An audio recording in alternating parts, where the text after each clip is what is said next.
Welcome to Woo English, where we learn English through captivating stories. Today, we're going to explore a tale from ancient history, the Battle of Thermopylae. Remember, while we draw important lessons from these stories, we neither glorify nor encourage the actions of the characters. Our goal is to improve our English in an engaging and educational way.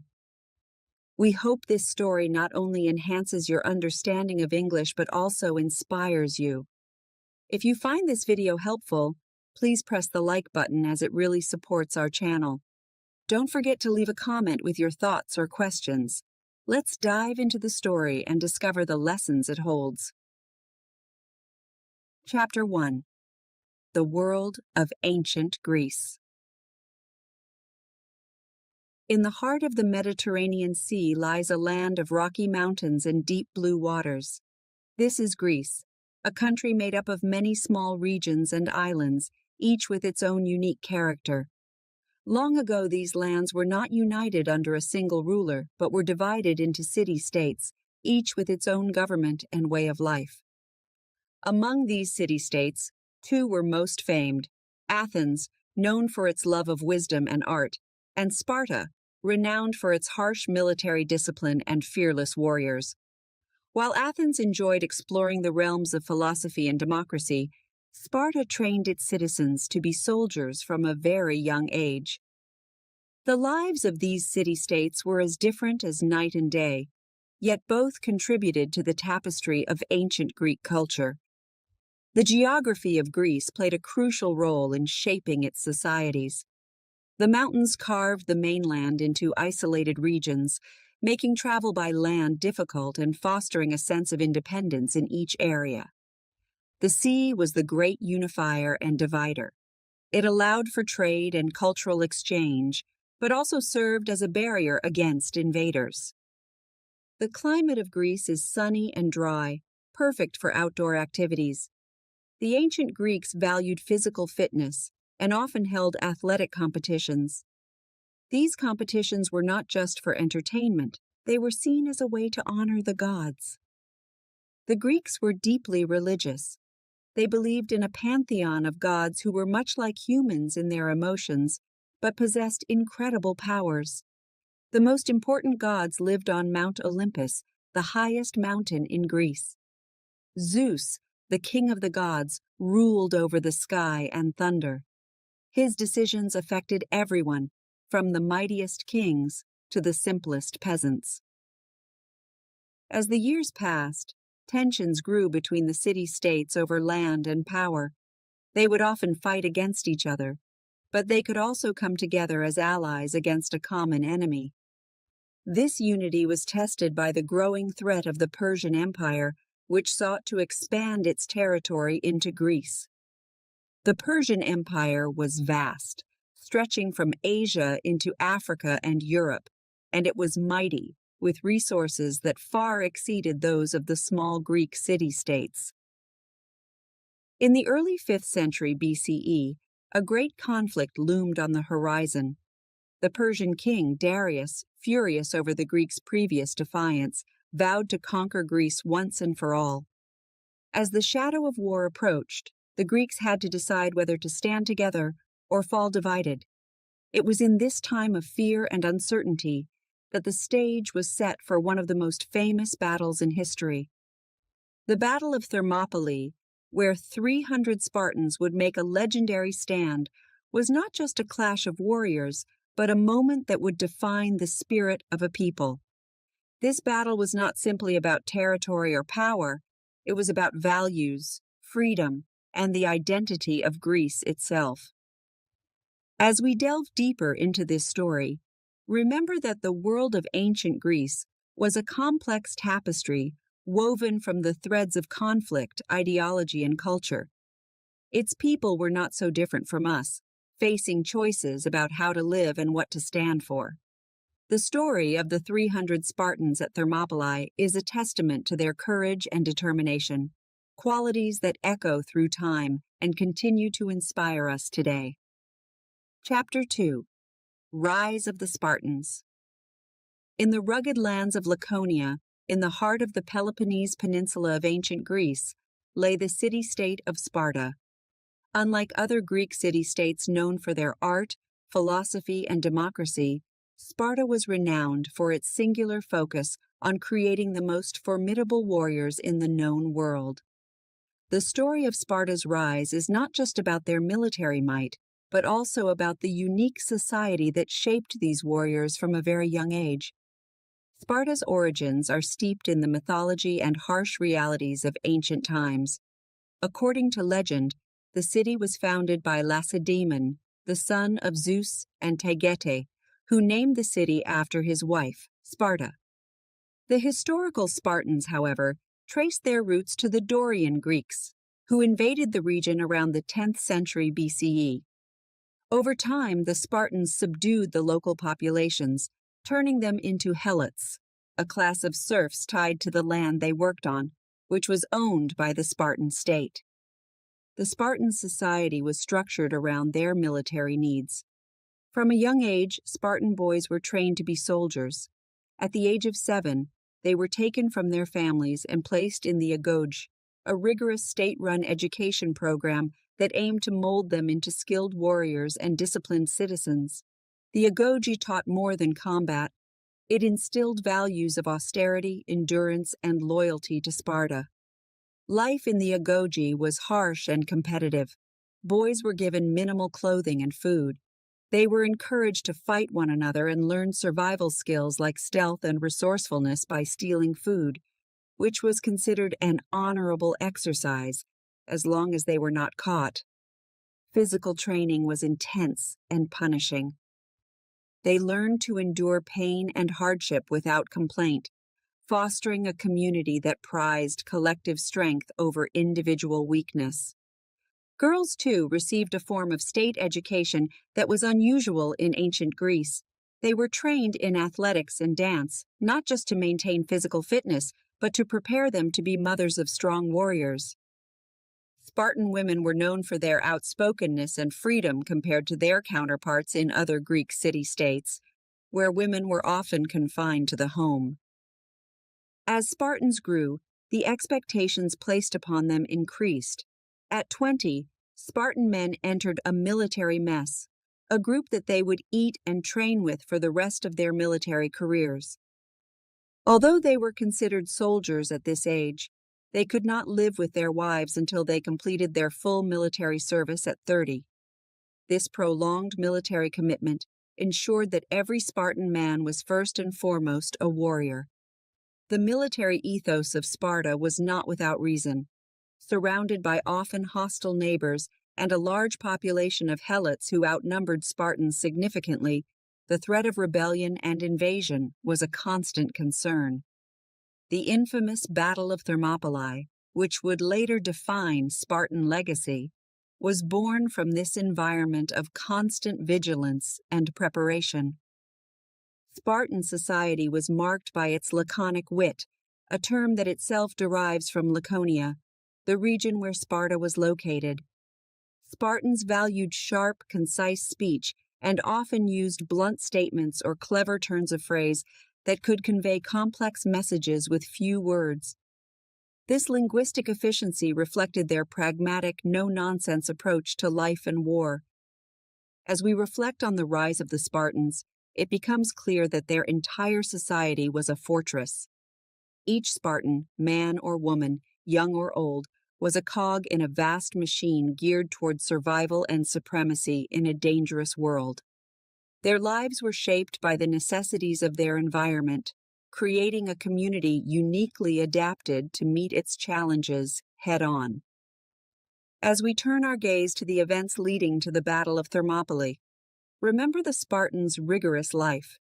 Their story is not just a tale of war, but a narrative of survival, discipline, and the relentless pursuit of excellence in the face of overwhelming odds. Chapter 3. King Leonidas. In the heart of Sparta, amidst the rigid discipline and the militaristic culture of one of ancient Greece's most formidable city-states, rose a leader whose name would echo through history, Leonidas. This chapter explores the early life of Leonidas, before he became the king who would lead the 300 Spartans in the legendary stand at Thermopylae. Leonidas was born around 540 BCE into the royal Aegead dynasty, a family that claimed descent from the demigod Heracles. His lineage set high expectations for his future, but Leonidas, like every Spartan boy, was not exempt from the rigorous training and trials of the agoge, the Spartan education system designed to forge boys into warriors. The agoge was not just a military camp, it was a crucible that tested and shaped the character and physical abilities of future leaders and soldiers alike. From the age of 7, Leonidas endured the same harsh conditions as every other Spartan youth. He slept on hard beds of reeds, went barefoot, and wore the same simple clothes summer and winter to toughen his body against the elements. Meals were sparse, forcing him to master the skills of stealth and resourcefulness.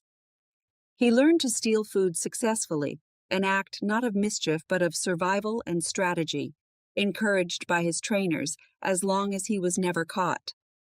Physical training was rigorous and brutal. Leonidas excelled in wrestling, boxing, and foot races, and he mastered the use of weapons such as the spear and sword, which were central to Spartan warfare. His education also included lessons in endurance, pain tolerance, and leadership. Through these trials, he developed not only physical strength, but also a keen strategic mind and an unshakable resolve, qualities that would define his reign as king. But Leonidas was more than a warrior. He was also a citizen of Sparta, and his training included learning the values of his society. Spartans valued brevity in speech, and Leonidas became adept at delivering commands and counsel in sharp, concise sentences. He was taught the importance of loyalty to the state, obedience to the law, and the ideals of courage and sacrifice for the greater good of Sparta. As Leonidas grew into a young man, his leadership qualities became apparent. He participated in the Crypteia, a secret rite of passage for young Spartan elites. During this period, he roamed the countryside with other Crypteia members, tasked with keeping the Helot population in check and eliminating any serious threats to Spartan security. This experience sharpened his understanding of governance and repression, critical elements in maintaining the stability of Spartan society. Upon completion of his full training and service in the military mess, Leonidas married Gorgo, a woman known for her wisdom and spirited nature. Gorgo was not only his wife, but also a trusted advisor who would play a significant role in his reign as king. Their relationship was based on mutual respect and shared ideals, a partnership that was unusual in the context of Greek marital traditions. Leonidas ascended to the throne in 490 BCE under unusual circumstances. His older half-brother, King Cleomenes I, had died, possibly by suicide, after displaying signs of instability. With Cleomenes' only daughter disqualified from ruling, Leonidas, who was his brother's half-brother from another Aegead father, took his place. His ascension was not merely a result of lineage, but also a testament to his proven capabilities as a leader. As king, Leonidas was responsible not just for leading the army, but also for maintaining the laws and traditions of Sparta. His reign was marked by a sense of duty and a vision that extended beyond mere military conquests. He was deeply committed to the welfare of his city-state, ensuring that its laws were upheld and its traditions preserved. The coming of the Persian threat under Xerxes would soon test Leonidas's mettle. Faced with overwhelming odds, his decision to stand at Thermopylae with just 300 of his Spartans was as much a strategic choice as it was a symbolic act. It demonstrated his commitment to the ideals of Spartan courage and sacrifice, a commitment that would define his legacy. King Leonidas's early life prepared him well for the challenges he would face as a leader. From his education in the agoge to his role in the Crypteia, Every aspect of his upbringing was designed to create a leader who was both a fierce warrior and a wise king. His story is not just about the Battle of Thermopylae. It is about the making of a leader who understood the weight of the crown he bore. Chapter 4. Alliance of the Greeks. In the early years of the 5th century BCE, a storm was brewing over the horizon of the Mediterranean. From the east, the vast and powerful Persian Empire, led by King Darius and later by his son Xerxes, set its sights on Greece. This looming threat would catalyze an unprecedented event in Greek history, the formation of an alliance among the fiercely independent Greek city-states. The Persian Empire was not unfamiliar to the Greeks. Earlier Persian invasions had already clashed with the disparate Greek cities, most notably at the Battle of Marathon, where the Athenians secured an unlikely victory. This victory, however, was not enough to deter the Persian ambitions, but rather postponed the inevitable return of their vast armies. As the threat of another Persian invasion grew, the need for a unified Greek response became clear. The idea of an alliance was contentious, given the long-standing rivalries and the pride of autonomy that characterized the Greek city-states. Yet the survival of all Greek peoples hung precariously in the balance, pushing them toward unity. The call to unite. It was Athens that took the lead in calling for a pan-Hellenic alliance. The Athenians sent envoys across Greece, from the plains of Sparta to the isles of the Aegean, urging cities to set aside their differences and join forces against the common enemy. The urgency of these diplomatic missions was palpable, as Persian forces were amassing, preparing to bridge the continents with their armies and fleets. The Spartans, renowned for their military prowess, were initially hesitant. Their society was insular, and their focus was primarily on maintaining control over their local region, including their helots, rather than on external affairs. However, the Spartans were also realists and understood the existential threat that Persia posed, not just to them, but to the whole of Greece. The Congress at Corinth. The pivotal moment came with the Congress at Corinth, a gathering of representatives from various Greek city-states. This meeting was marked by passionate speeches, heated debates, and a deep-seated mistrust among the cities. Leaders from each city-state voiced their fears, ambitions, and conditions for joining the alliance. Among the attendees was Leonidas representing Sparta. His presence was crucial, as Spartan leadership was vital to the success of the alliance. Leonidas spoke not only of the military implications, but also of the need for unity in the face of subjugation. His words, marked by Spartan brevity and gravity, emphasized that the loss of freedom would be the greatest defeat. The result of the Congress was the Hellenic League, a fragile yet formidable alliance of Greek city-states, each pledging to provide troops and ships for the war effort. The League agreed upon strategies and shared command, with Sparta and Athens leading the military efforts. This was a significant compromise for all parties, as it required them to cooperate closely, pooling resources and information. Preparations for war.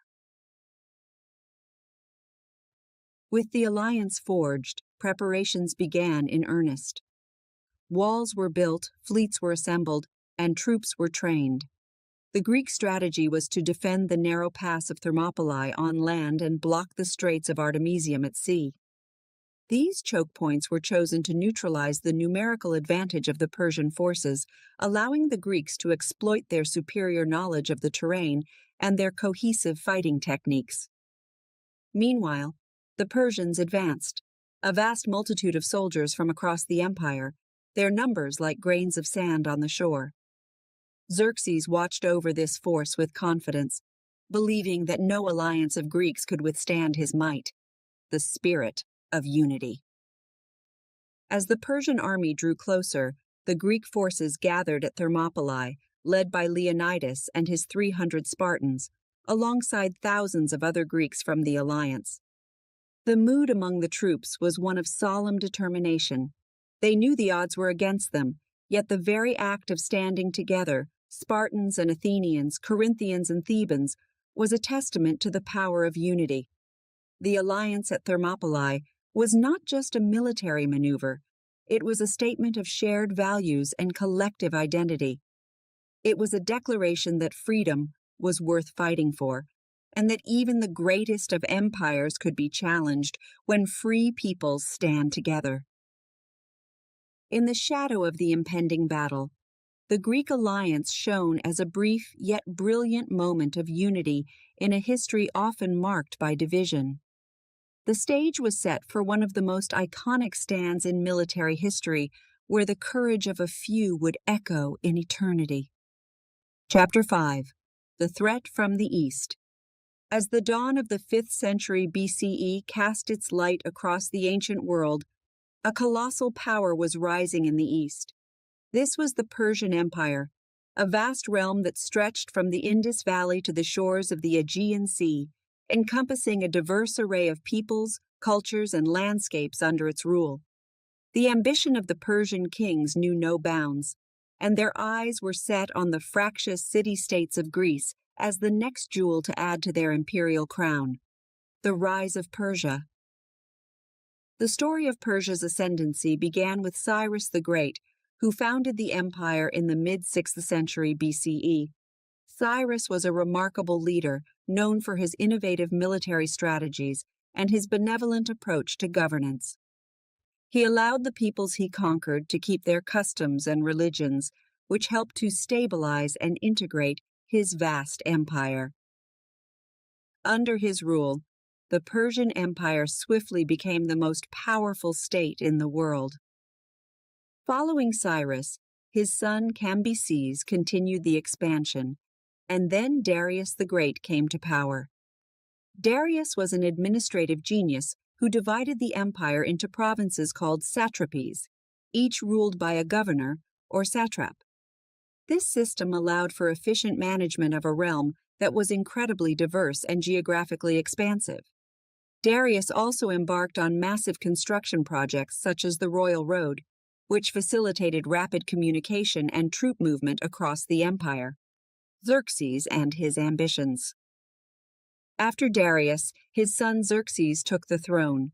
Unlike his predecessors, Xerxes faced significant challenges that stemmed from his imperial ambitions. His reign marked a period of consolidation and grandiose plans aimed at cementing Persian dominance even further. It was Xerxes who would turn his gaze towards Greece, fueled by a desire for revenge following the Persian defeat at the Battle of Marathon a decade earlier. Xerxes' plan for the conquest of Greece was meticulously prepared. He spent years amassing a huge army and navy, gathering supplies, and securing alliances with other nations and tribes. His forces were so vast that, according to Herodotus, a Greek historian, the Persian army drank rivers dry as it marched towards Greece. The Persian military machine. The Persian military was a reflection of the empire's diversity. It included cavalry from the plains of Central Asia, infantry from the hills of Anatolia, and archers from the Iranian plateau. The Immortals, an elite corps of 10,000 soldiers who served as the king's personal guard, were the most feared among them. The name Immortals came from their practice of immediately replacing any fallen member to maintain their number constant, symbolizing the enduring and unyielding nature of the Persian force. The navy, too, was formidable, assembled from the maritime peoples of the empire, including Phoenicians and Egyptians. This fleet was essential for Xerxes' strategy, as it provided support to land forces, transported supplies, and asserted control over the sea lanes. The cultural impact of Persia. Persian influence extended beyond military conquests.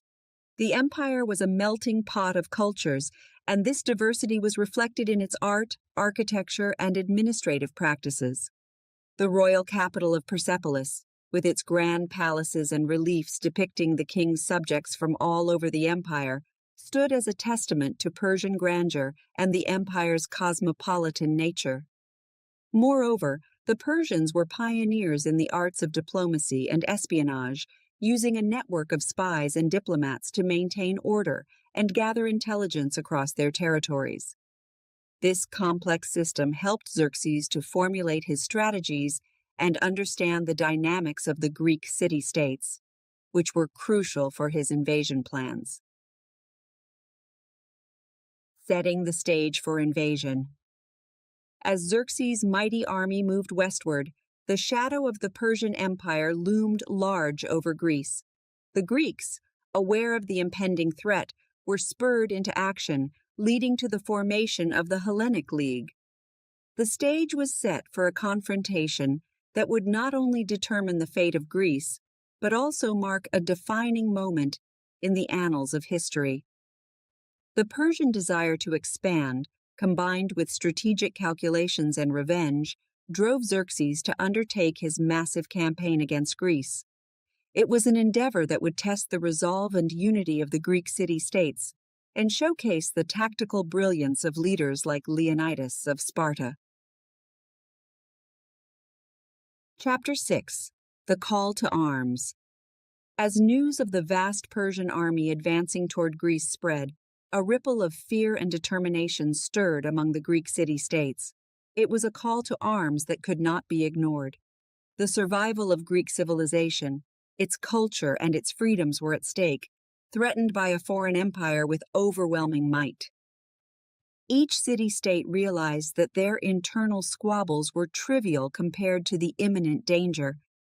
It was time to unite or face subjugation under Persian rule. In Sparta, King Leonidas faced a profound dilemma. The Oracle of Delphi, a revered source of wisdom and prophecy, had foretold that either Sparta would fall or one of its kings would perish. Despite this ominous prophecy, Leonidas chose to stand firm, driven by a deep sense of duty not only to his city, but to all of Greece. He knew well that his leadership would be crucial in the coming conflict. Leonidas's decision was made with the Spartan tradition of courage and sacrifice in mind.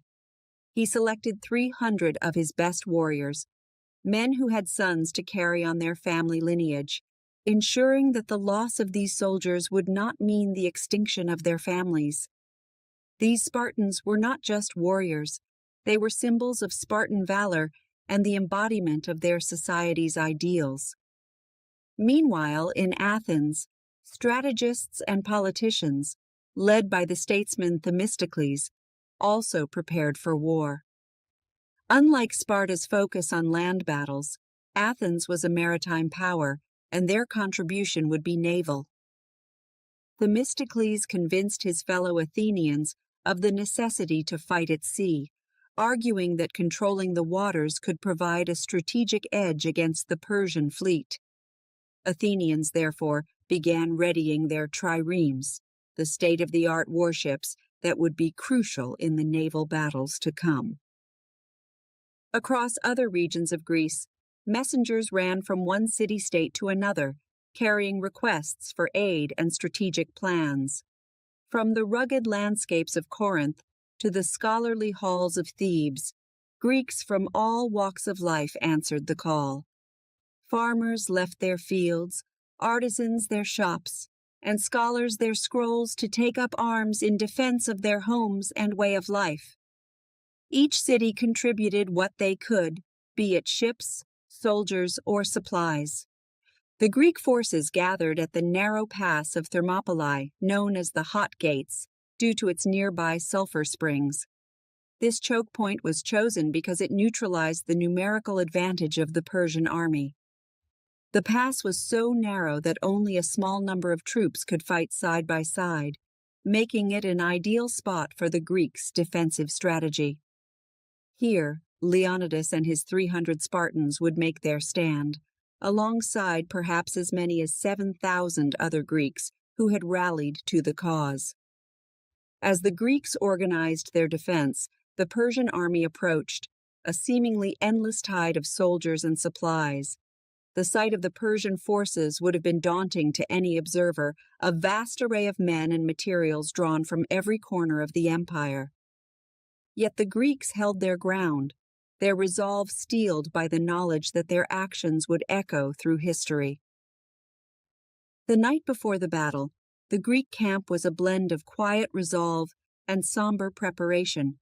Soldiers sharpened their swords, checked their armor, and wrote letters home, perhaps for the last time. They shared quiet moments with their comrades, knowing that the dawn might bring their final battle. As dawn broke over Thermopylae, the Greek warriors stood ready, their shields polished and spears pointing towards the advancing enemy. The air was tense with anticipation, the silence broken only by the soft murmur of prayers and the distant rumble of the Persian approach. Leonidas stood before his men, his presence commanding and solemn. He reminded them of the glory of standing for one's freedom and the honor of fighting for one's homeland. His speech was not one of grandeur, but of simple truths, the essence of what it meant to be a warrior in the face of overwhelming odds. Thus, the stage was set for one of history's most legendary battles. The Greeks, united by a common cause and led by a king who would become a symbol of courage and sacrifice, were ready to face the might of Persia. This moment, though fraught with danger, would define the spirit of a civilization and exemplify the enduring human quest for freedom and dignity. Chapter 7. March to Thermopylae. As the threat of the Persian invasion loomed ever larger, the leaders of the Greek city-states gathered to discuss their strategy. Among them was Leonidas, the Spartan king, who understood the importance of choosing a battleground that would neutralize the overwhelming numerical advantage of the Persian forces. The decision was made with great care. They would make their stand at Thermopylae, a narrow pass along the coast of central Greece. This location was strategic, as it would force the Persian army to squeeze through a tight corridor where their numbers would count for less. The march to Thermopylae was filled with a sense of urgency and determination. Soldiers from different city-states, normally rivals, now marched side by side, united by a common cause. Among them were Leonidas and his 300 Spartans, chosen for their skill and bravery, and for the fact that each had fathered sons to continue their lineage. They understood the gravity of their task and the likelihood that they would not return.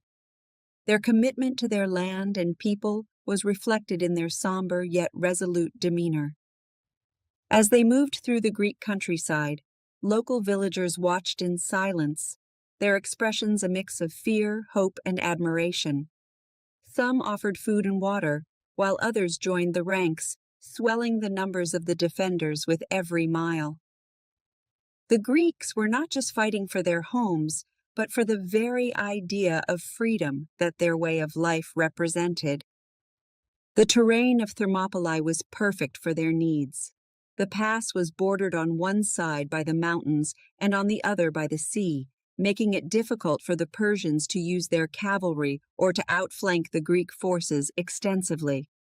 At its narrowest, the pass allowed for only a few dozen men to stand abreast, which meant that the Greek phalanx could be highly effective.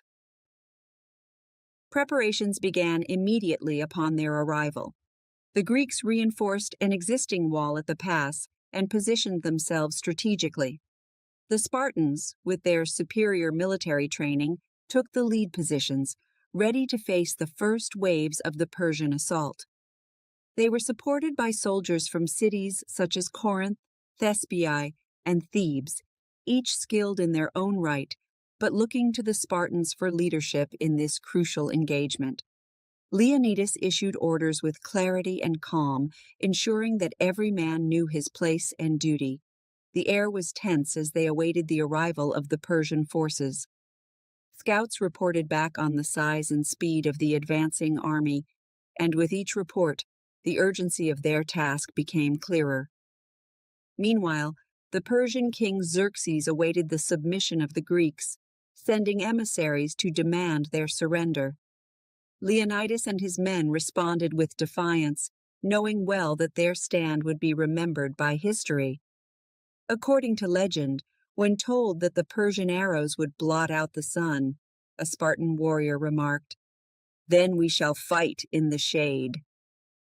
This epitomized the Spartan wit and resolve in the face of overwhelming odds. The night before the battle, Leonidas walked among his men, speaking words of encouragement and solidarity. He reminded them of the stakes of the battle, not just for Sparta, but for all of Greece. His words fortified the resolve of the Greeks, binding them together not just as allies, but as brothers in arms.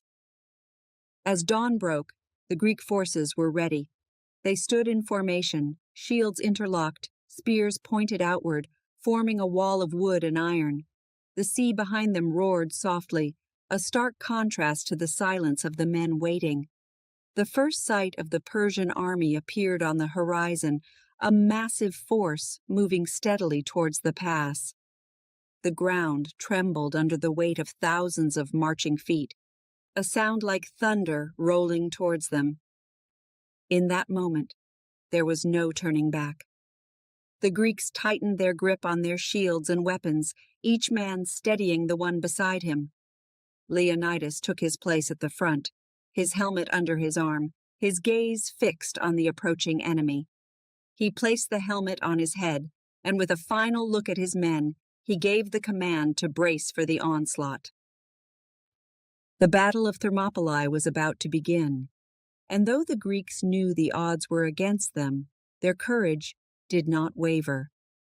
They were ready to defend their land to the last, to make a stand that would echo through the ages as a testament to their courage and commitment to freedom. Chapter 8. First Day of Battle. The first light of dawn crept over the hills as the Greek soldiers braced for battle at the narrow pass of Thermopylae. The air was tense with anticipation, the silence punctuated only by the clanking of armor and the murmur of soldiers readying themselves. Before them lay the vast Persian army, a seemingly endless sea of warriors that stretched as far as the eye could see.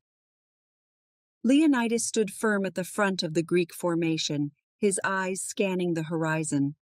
Beside him, his 300 Spartans, renowned for their discipline and valor, formed the core of the Greek defense. They were flanked by other Greek allies, each group aware of the critical role they played in this pivotal moment. As the sun rose higher, the Persians began their advance. The earth trembled under the weight of thousands of marching feet. Xerxes, the Persian king, had ordered his troops to take the pass quickly, underestimating the resolve and strategic advantage of the Greeks. The first wave of Persian soldiers charged with high spirits, shouting battle cries that echoed off the mountains. They expected little resistance, thinking the small number of Greeks would be quickly overwhelmed. However, they soon encountered the solid wall of Greek shields and spears. Their advance halted as if they had run into a wall of stone. The Greek soldiers, anchored by the Spartans, held their ground firmly. Their formation, the phalanx, was a tight array of shields and spears that presented a formidable barrier. The Persians found themselves unable to break through this shield wall. Their numbers, usually their greatest advantage, rendered useless in the narrow pass. Wave after wave of Persian attackers hurled themselves against the Greek defenses, but each was repelled with disciplined precision. The Spartans, in the center, fought with a calm determination, their training and experience evident in every move they made. They were not just fighting for Sparta, but for the very survival of Greek culture and independence. Amidst the clashing of swords and spears, individual acts of bravery emerged. One young Spartan, seeing a gap in the line, thrust himself into the breach, pushing back the intruders until his comrades could regroup. His actions, though costing him his life, inspired his fellow soldiers and reinforced their resolve. As the day wore on, the bodies of Persian soldiers piled up, creating barriers that their comrades had to climb over, only to meet the same fate. The air was filled with the sounds of metal on metal, shouts of defiance from the Greeks, and the cries of wounded men. Xerxes, watching the battle from a distance, grew increasingly frustrated. His commanders had assured him of a quick victory, yet the Greeks held firm. In a fit of anger, he sent in his elite troops, the Immortals, so named because their ranks were always replenished to remain constant. This force, the pride of the Persian army, moved forward with a deadly intent, sure that they would break the Greek lines. However, the Immortals met the same fate as those who had gone before them. The narrowness of the pass, the discipline of the Greek soldiers, and the strategic acumen of Leonidas turned what should have been a straightforward battle into a nightmare for the Persians. Every attack was repulsed, every strategy countered. As the sun began to set, the first day of battle drew to a close. The Greeks, though weary, felt a surge of pride and relief. They had held the pass against overwhelming odds, and their morale was high. Leonidas walked among his men, praising their valor and encouraging them to maintain their resolve. They prepared for the night, knowing the battle was far from over, but confident in the knowledge that their unity and courage had held firm. The Persians retreated to their camp, licking their wounds and pondering their next move.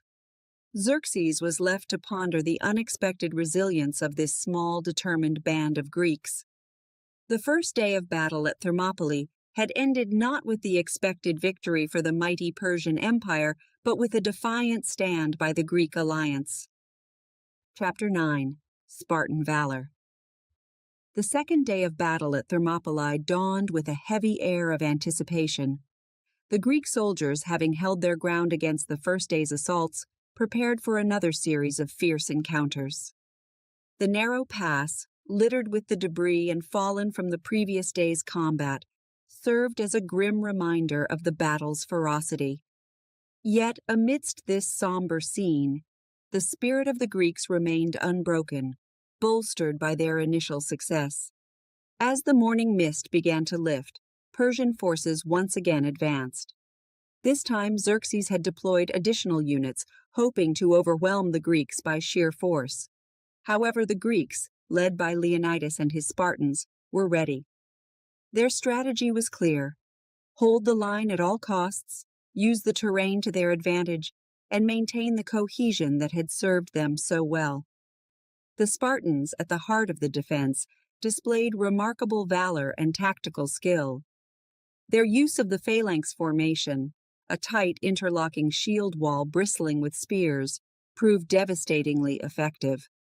As Persian soldiers charged, they found themselves impaled on a forest of spears, their numbers too cramped by the narrow pass to maneuver effectively. One Spartan, named Dienicus, became particularly noted for his bravery during these clashes. It was said that he joked with his comrades in the face of the Persian onslaught, lightening the mood and keeping morale high. His fearlessness inspired those around him to fight with increased vigor, their resolve stiffening with every wave of attackers repelled. Amidst the combat, a small group of Persians managed to find a lesser-known trail around the pass, attempting to flank the Greeks. However, Leonidas had anticipated such a move. He had stationed a contingent of Phocians to guard the path, and when the Persians attempted their maneuver, they were quickly spotted and driven back. This thwarted flanking attempt highlighted the Greeks' superior knowledge of the terrain and their ability to adapt swiftly to threats. The tactical acumen of the Spartans was also on display in their handling of the Persian cavalry. Whenever the cavalry attempted to charge, the Spartans would tighten their ranks, presenting a wall of shields and spears that the horsemen could not penetrate. The terrain, unsuitable for horses, further hampered these assaults, leading to heavy Persian losses. As the day wore on, the battle intensified. Each Greek soldier, aware of the stakes, fought with a blend of desperation and discipline. The sight of the Spartans, unyielding and calm amid the chaos, served as a powerful motivator for their allies. Their discipline under pressure was not just a matter of training, it was a testament to their entire way of life, which valued courage and endurance above all. By the end of the second day, the bodies of fallen Persians were piling up, creating an almost insurmountable barrier for further attacks. The Persian commanders, frustrated and bewildered by their inability to break the Greek lines, withdrew their forces to regroup. They had underestimated the tactical capabilities and the sheer will of the Greek defenders, particularly the Spartans, whose reputation as formidable warriors was only enhanced. That night, as the Greeks tended to their wounded and prepared for the possibility of further battles, there was a palpable sense of pride among them. They had faced one of the largest armies ever assembled, and had not only survived, but had held their ground. Stories of individual heroism and collective bravery circulated among the troops, weaving the day's events into the larger tapestry of their shared history. Leonidas, observing his men, knew that the hardest part of the battle might still lie ahead. Yet, he also knew that the courage and skill displayed by his Spartans had galvanized the entire Greek force. They were ready to face whatever challenges came next, their spirits unbroken, their resolve as firm as the mountains that sheltered their flanks. The second day at Thermopylae had ended with no significant gains for the Persians, a testament to the strategic genius and heroic valor of the Greeks. As they prepared for another day, the Greeks, especially the Spartans, were not just defending a pass. They were defending a way of life, and they were doing so with unparalleled bravery and skill. Chapter 10. Betrayal at the Pass. The third day of battle at Thermopylae began under a cloud of unease. The Greeks, having held the pass against overwhelming Persian forces for 2 days, were wary but resolved to continue their defense. The Spartan king Leonidas, aware of the strategic importance of their position, encouraged his men with reminders of their duty and honor. Despite their successes, a shadow of concern lingered among the Greek commanders, aware that the Persians were desperately seeking any advantage. As the morning unfolded, a local man named Ephialtes approached the Persian camp. Driven by the promise of riches and perhaps a place in the Persian Empire, Ephialtes made a fateful decision that would alter the course of the battle and indeed history. He offered Xerxes a piece of crucial information, a hidden mountain path that led around the Greek position at the pass. This path, if seized, would allow the Persians to flank the Greeks and trap them from behind. Xerxes, initially skeptical of Ephialtes' intentions, soon realized the opportunity presented. He dispatched a detachment of his best troops, the Immortals, to follow Ephialtes and take the path. Under the cover of darkness, they moved silently, avoiding any Greek scouts who might have raised the alarm. Meanwhile, the Greek forces at the pass continued their defense, unaware of the betrayal. The Spartans, along with their allies, fought with the same ferocity and discipline that had characterized their efforts over the previous days. Leonidas led from the front, his presence bolstering the morale of his troops. As the sun rose higher, the Persians launched frontal assaults that were fierce but predictable. The Greeks repelled each attack, confident in their ability to hold the pass for another day. However, their confidence was soon to be shattered. By midday, word reached Leonidas of the movement along the mountain path.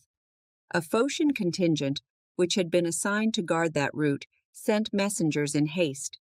They reported that they had been outmaneuvered and that the Persians were descending towards the rear of the Greek position. The realization of Ephialtes' betrayal struck Leonidas with the weight of a heavy blow. The tactical situation had changed drastically, and the Greeks were now in peril of being encircled. Faced with this dire turn of events, Leonidas made a critical decision. He held a quick council with his war leaders, where it was decided that the majority of the Greek forces would withdraw to avoid encirclement.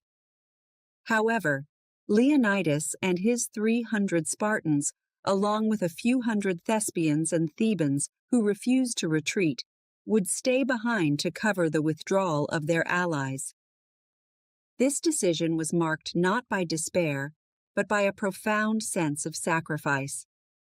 Leonidas knew that their chances of survival were slim, but their stand could delay the Persians long enough for the other Greek forces to escape and regroup. His command to his men was simple yet poignant: "Eat a good breakfast, for we dine in Hades." The Spartans and their allies prepared for their last stand, rearranging their positions to face the inevitable pincer movement from the Persians. As the immortals emerged at the rear of the Greek position, the remaining Greeks turned to face them, forming a circle, their spears pointing outward in a defensive formation known as the Circle of Death. The final clashes were brutal and fierce. The Greeks, surrounded and vastly outnumbered, fought with a desperate courage. Each Spartan knew that their stand at Thermopylae would be remembered, their sacrifice symbolizing the ideals of freedom and resistance against overwhelming odds. As the battle drew to a close, the ground was strewn with the bodies of the fallen, both Greek and Persian. Leonidas, along with his brave 300, fell defending the pass, their names etched in history as symbols of valor and sacrifice. The betrayal by Ephialtes, though a dark deed, inadvertently highlighted the heroism and steadfastness of the Greeks who stood and fell at Thermopylae. Chapter 11. The Last Stand. The final day at Thermopylae dawned with an ominous silence over the battlefield. The Greek forces, now vastly diminished to a small band of Spartans, Thespians, and Thebans, prepared for their last stand. King Leonidas, aware of their inevitable fate, stood resolute, his presence a comforting constant among his men. They had chosen to stay, to fight, and if necessary, to die, not just for Sparta, but for the freedom of all Greece. As the sun rose, casting long shadows across the narrow pass, the Persian forces assembled for what they expected to be the final push. Xerxes, determined to end the resistance this day, sent forth his troops with orders to capture Leonidas alive, intending to make an example of him. The air was thick with tension, the weight of impending conflict hanging heavy over both armies. The remaining Greeks were no longer defending the pass. They were now standing in a circle, backs together, facing outward to the encroaching enemy. This formation was their final tactical response, a means to defend from all sides as the Persians surrounded them. Despite their exhaustion and dwindling numbers, the spirit of the Greeks was unbroken, their resolve hardened by the knowledge of the sacrifice they were about to make. The battle began with a surge of Persian soldiers rushing towards the Greek circle. The Greeks, their spears and swords ready, met the charge with a disciplined ferocity. Every strike by a Greek was precise, every parry a testament to their training and warrior spirit. Leonidas himself fought with the vigor of a man half his age, his leadership inspiring his men to fight beyond their physical limits. As the fight progressed, the ground became slippery with blood, making footing precarious. The bodies of fallen Persians piled up around the Greek formation, yet more kept coming. The Persians, frustrated by the staunch defense and high casualties, began to use bows and arrows, slings and spears from a distance. The sky darkened with the sheer number of projectiles aimed at the small band of defenders. The Greeks used their shields to form a roof over their heads, protecting themselves from the arrows. This tortoise formation, however, limited their ability to fight back effectively, reducing their situation to one of mere survival. Yet, through it all, Their battle cries continued to echo, shouts of defiance against a seemingly invincible enemy. The end came when a Persian archer's arrow found a gap in Leonidas's armor. The Spartan king fell, signaling the final breakdown of the Greek circle. The Persians rushed forward, overwhelming the remaining defenders. Yet even in these last moments, the Spartans and their allies fought with a desperation and courage that would be remembered through the ages. After the battle, the Persians found Leonidas's body among the fallen. In a show of respect unusual for the time, Xerxes ordered that Leonidas be decapitated and crucified, a grim testament to both the king's bravery and the threat he had posed to the Persian Empire. This act, intended as a humiliation, instead immortalized Leonidas as a hero, a symbol of resistance and sacrifice. The Battle of Thermopylae, though a military defeat for the Greeks, became a moral victory.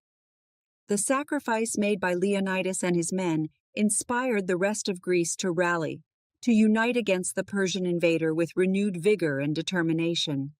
This final stand at Thermopylae became a rallying cry for freedom, a symbol that courage and honor can prevail even in the face of overwhelming odds. The memory of Thermopylae would endure, passed down through generations as a testament to what it means to stand firm in one's beliefs. The Spartans' valor and their ultimate sacrifice would not only define the Spartan ethos, but also elevate the Greek struggle for freedom to legendary status, inspiring future generations to value and defend their liberties against all odds. Chapter 12. Aftermath and Losses. After the dust settled on the battlefield of Thermopylae, the scene was one of stark devastation. The narrow pass, once a bustling thoroughfare through the mountains, was now strewn with the bodies of the fallen, both Greek and Persian.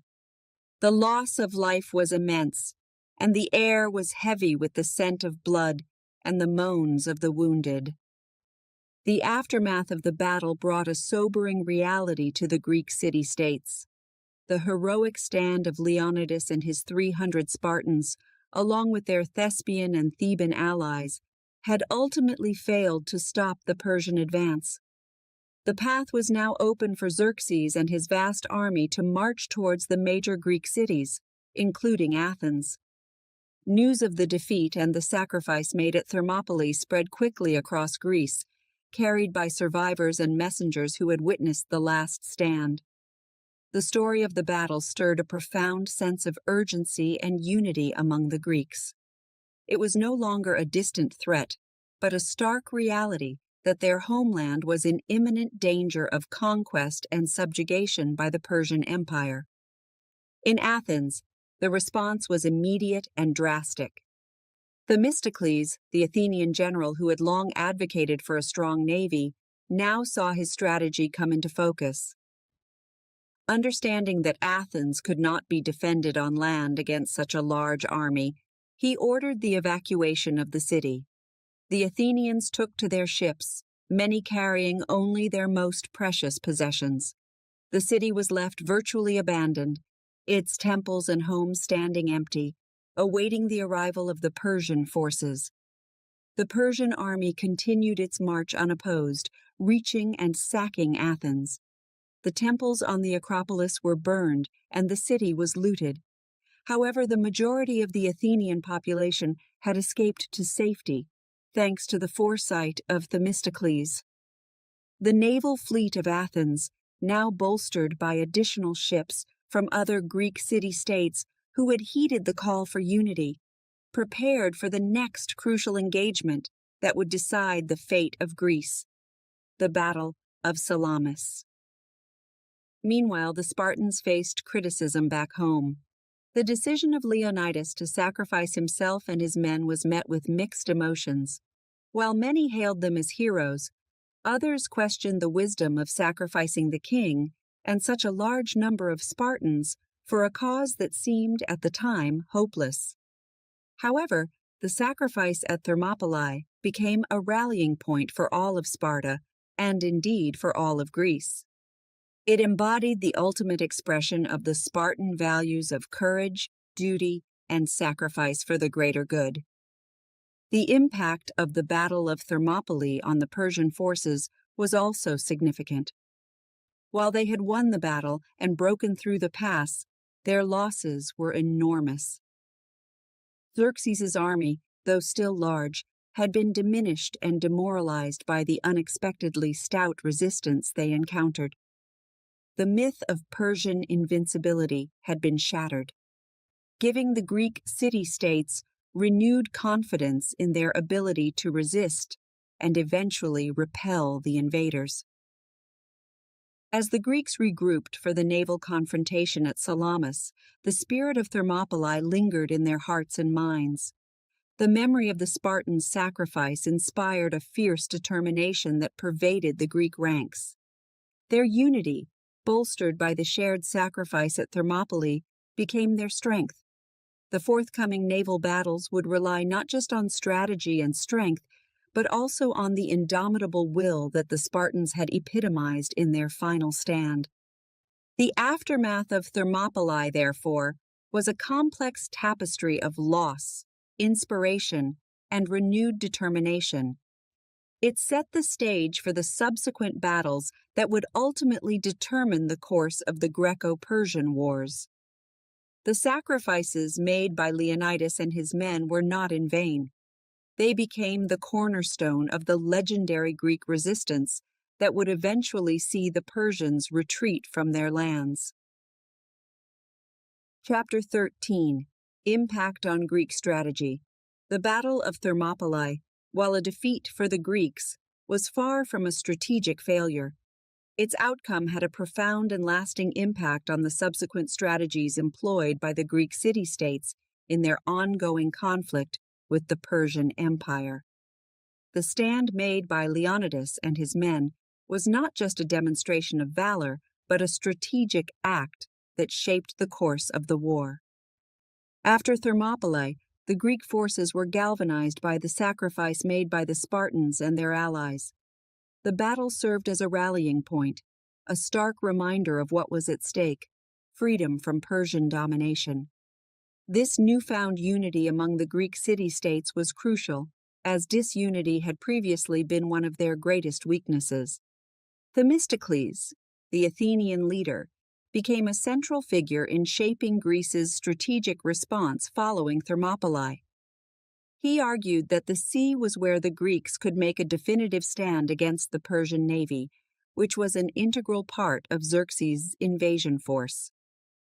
The naval battle that ensued at Salamis was directly influenced by the events at Thermopylae. Themistocles' strategy hinged on drawing the Persian fleet into the narrow straits near Salamis, where their numbers would be less advantageous, much like the land strategy employed at Thermopylae. The choice of Salamis as a battleground demonstrated a strategic shift in Greek warfare, relying more on their naval strengths and the geographic advantages provided by the Greek coastline and islands. The narrow straits restricted the maneuverability of the Persian fleet, reducing the effectiveness of their larger ships and allowing the smaller, more agile Greek triremes to attack with greater efficiency. This naval engagement was crucial. A victory at sea would prevent the Persians from resupplying their forces by sea, essentially cutting off Xerxes' army from its support base.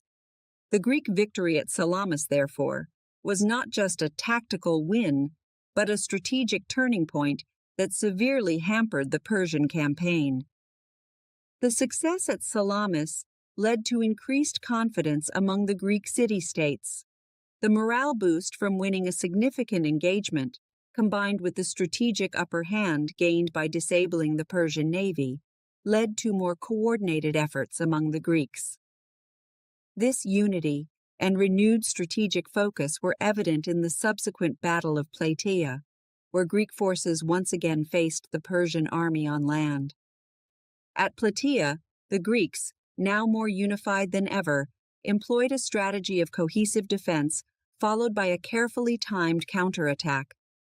This approach was influenced by the lessons learned at Thermopylae, where disciplined stand and understanding of terrain played key roles. The Greeks had learned the importance of holding their ground until the right moment to strike, a tactic that paid dividends as they achieved a decisive victory that would ultimately lead to the withdrawal of Persian forces from Greece. Furthermore, the strategy at Thermopylae influenced Greek military tactics in broader terms.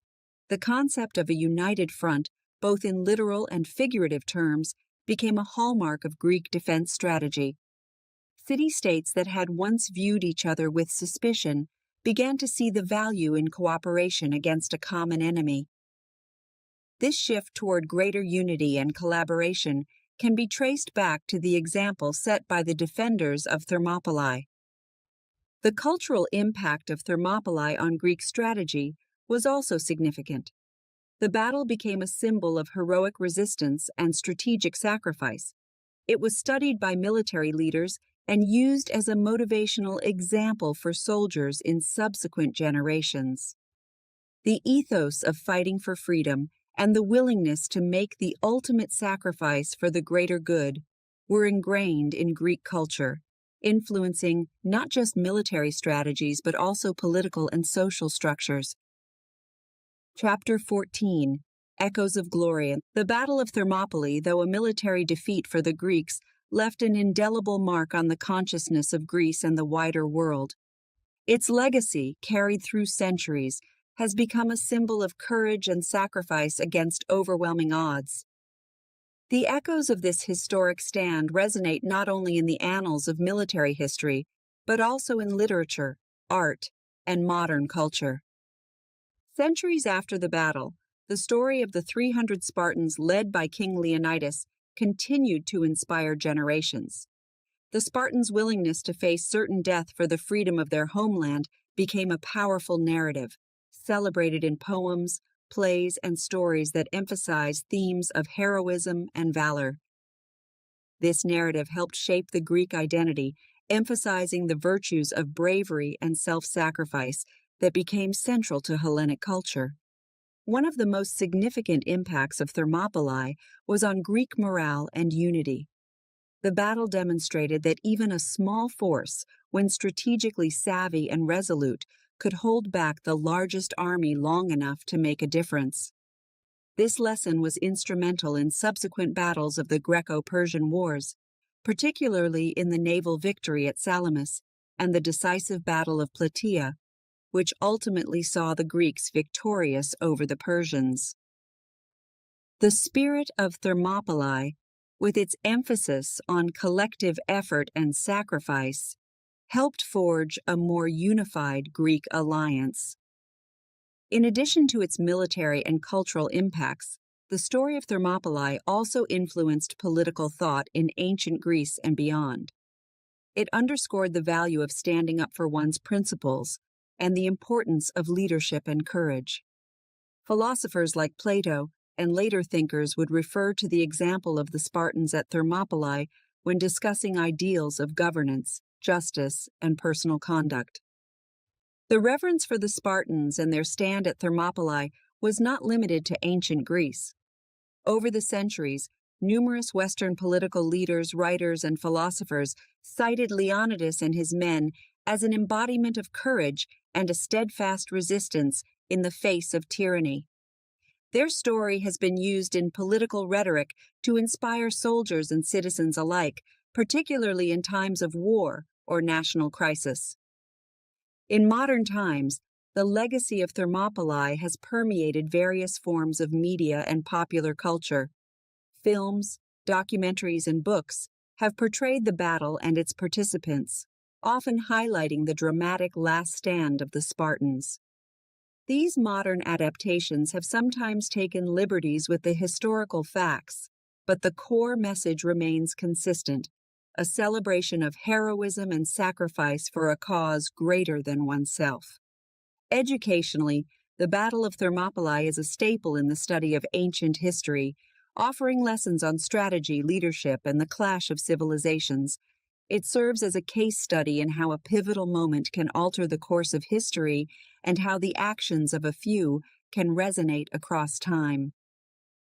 Teachers and scholars continue to use Thermopylae as a tool to explore larger themes of conflict, cultural identity, and ethical warfare. The site of Thermopylae itself has become a place of pilgrimage for those interested in history and military strategy. Monuments commemorating the battle and its heroes stand as reminders of the past, attracting tourists and history enthusiasts from around the world.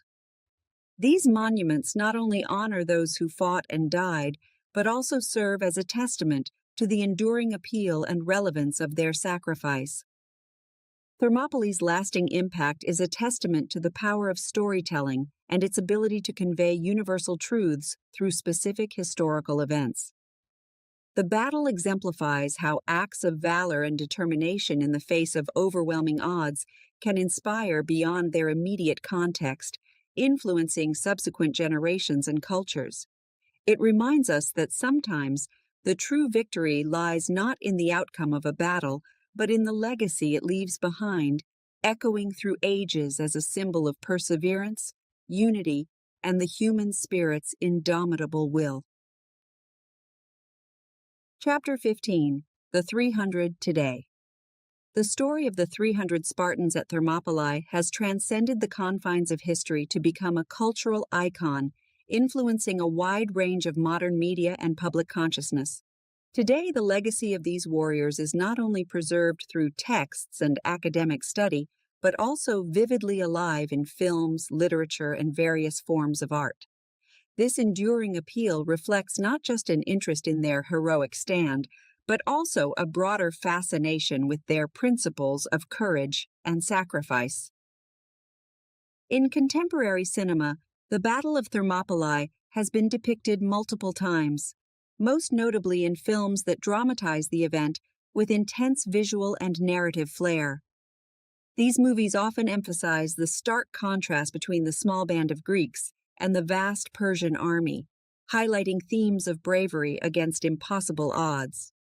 While filmmakers sometimes take creative liberties with historical details, the core story remains focused on the heroism and tactical genius of Leonidas and his Spartans.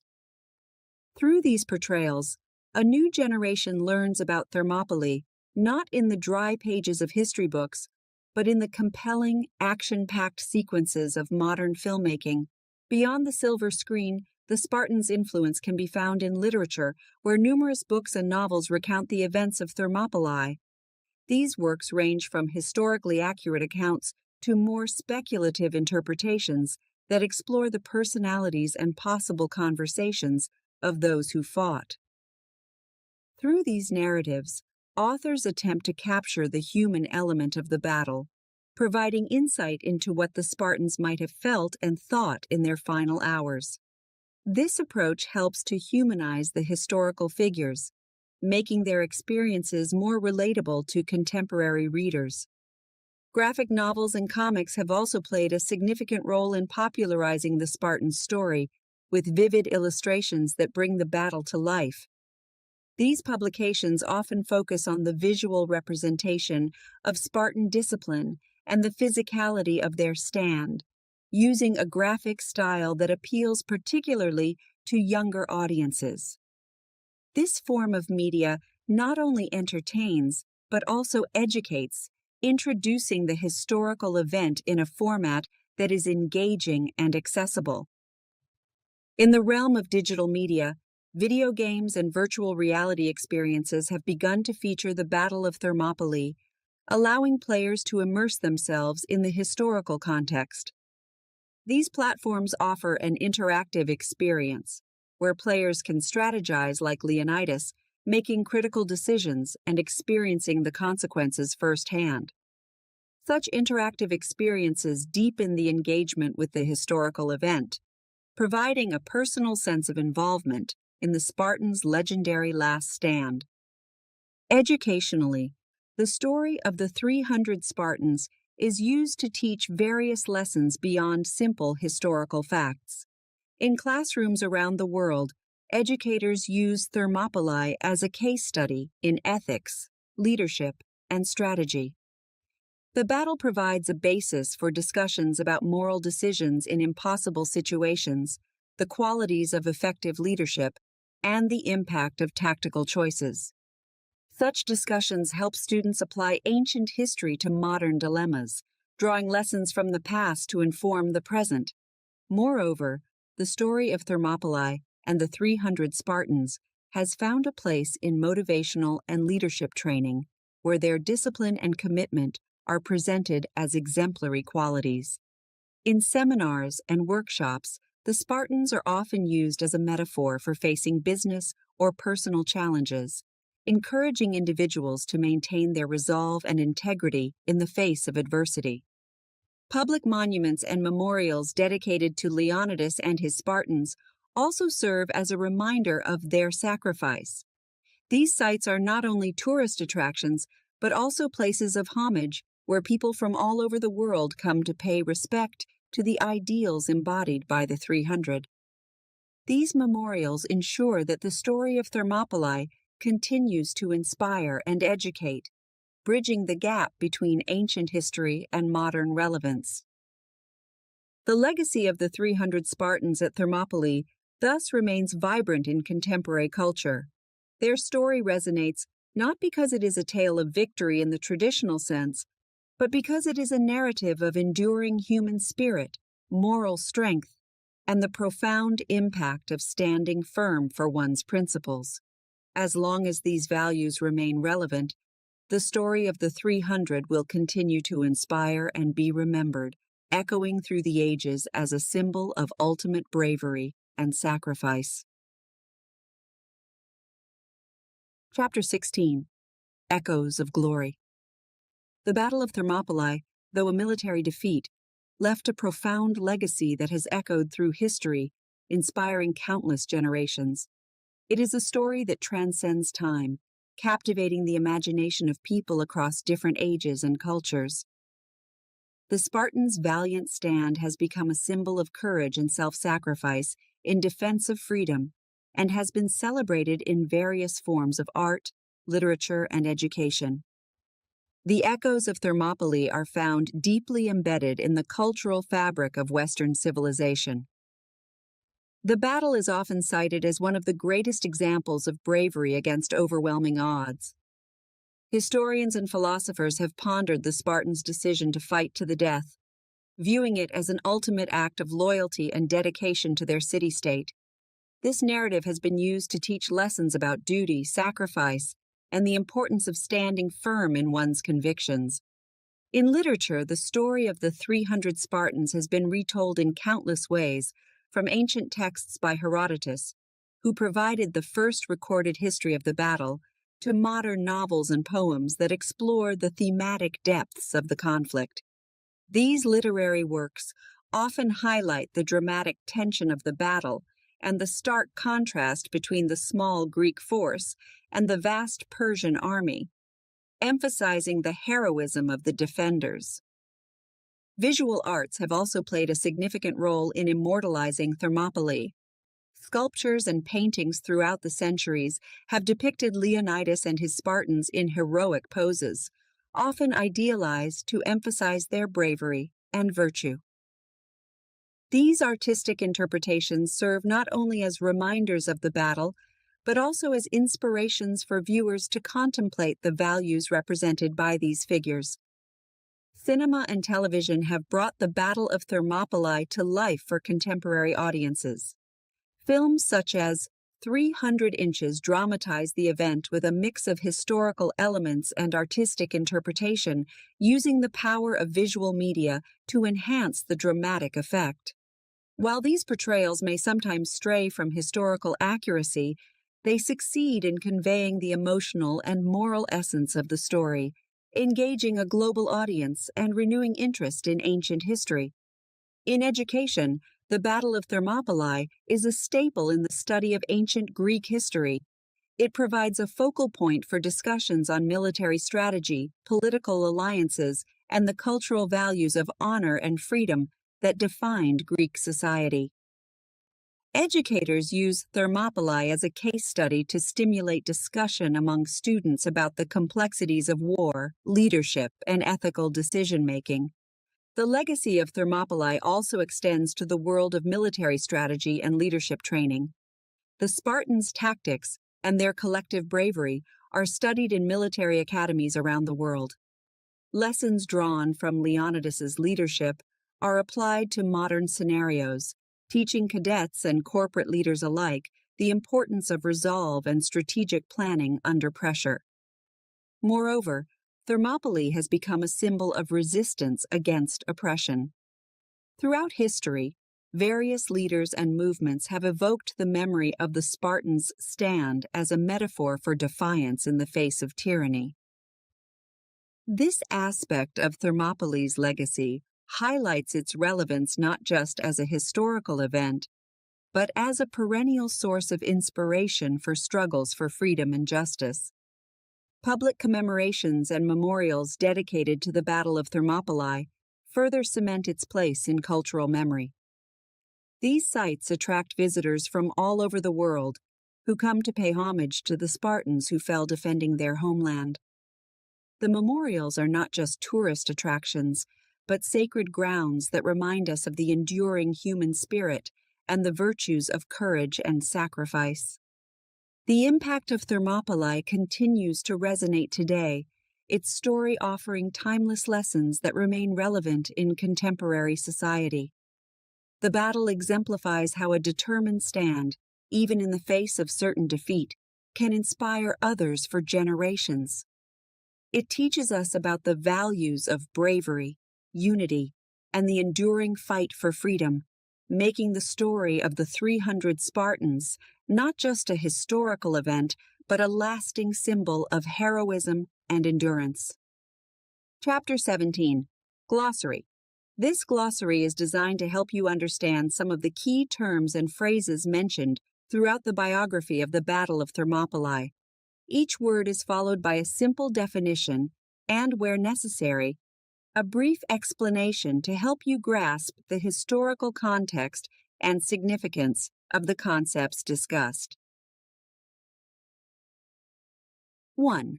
Agoge, the rigorous education and training program all Spartan males underwent, starting from childhood. It focused on physical, military, and survival skills, aiming to create disciplined and effective warriors. 2. Alliance, a formal agreement between two or more states to cooperate for specific purposes, often defense.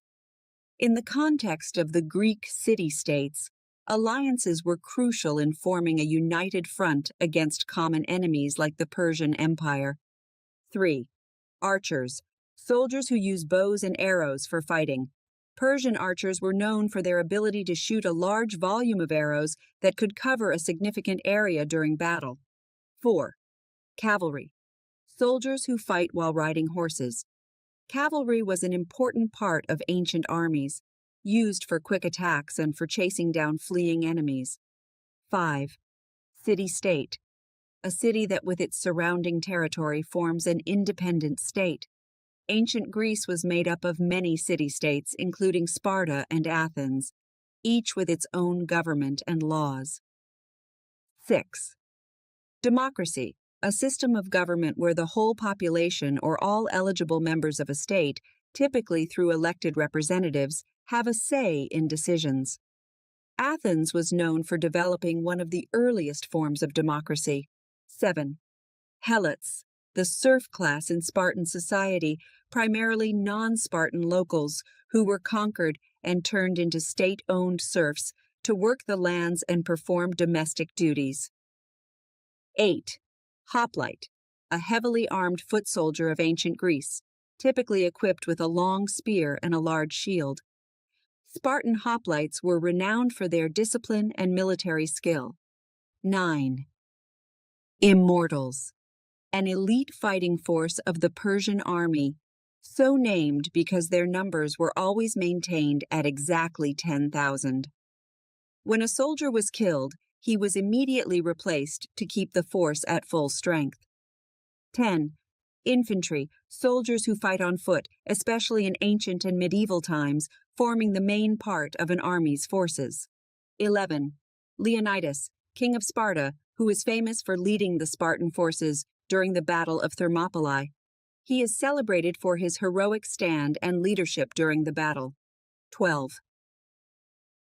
Marathon, a significant battle in 490 BC in which the Athenians defeated a first invasion by the Persian army. This battle is often cited as a precursor to the conflicts that would follow at Thermopylae. 13. Naval, relating to a country's navy or military operations at sea. The Greek naval forces played a crucial role in defending against the Persians during the Greco-Persian Wars. 14. Phalanx, a military formation of heavily armed infantry standing shoulder to shoulder in files several ranks deep. This formation was known for its strength and was a key element in Greek military strategy. 15. Plataea, the site of the final land battle of the Greco-Persian Wars, which took place 1 year after Thermopylae and resulted in a decisive Greek victory against the Persians. 16. Salamis, an island near Athens where a crucial naval battle took place between the Greek city-states and the Persian Empire. The Greeks won a decisive victory which was pivotal in turning the tide of the Greco-Persian Wars. 17. Spartan, a native or inhabitant of Sparta, also used to describe something marked by strict self-discipline or simplicity. Spartans were known for their austere lifestyle and military prowess. 18. Trireme, an ancient Greek or Roman warship propelled by rows of oars, usually 3 tiers on each side. It was the main type of ship used in the naval battles during the Greco-Persian Wars. 19. Xerxes, king of Persia, who led the Persian army against the Greeks during the Battle of Thermopylae and other significant battles of the Greco-Persian Wars.